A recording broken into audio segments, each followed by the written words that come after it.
Hello guys, good morning po sa ating lahat. For today's video, mainit pa yung balita. Charot. So for today's video, kagabi nga pala to guys, share ko lang sa inyo.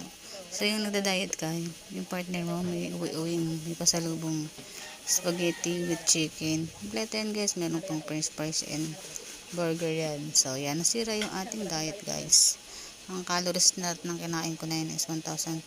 So, sobra-sobra na sa ating calories deficit. So, yan. Wala munang diet guys. Bukas na lang tayo mag-diet. So, yan pala yun guys. Yan. Bawiin natin ngayong araw. Yun lang. Bawi-bawi rin pag may time. Sa mga makapanood ng video guys, heart and follow and subscription naman rin po yung aking subscription. Kahit one time lang guys.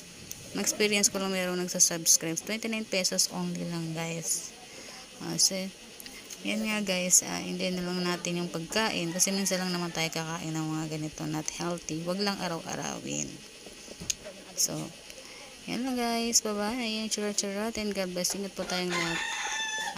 Palagi. Saan man tayong naroroon. Ingat po. And bye-bye.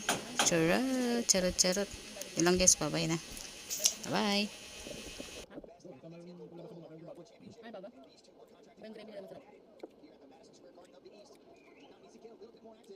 Bye.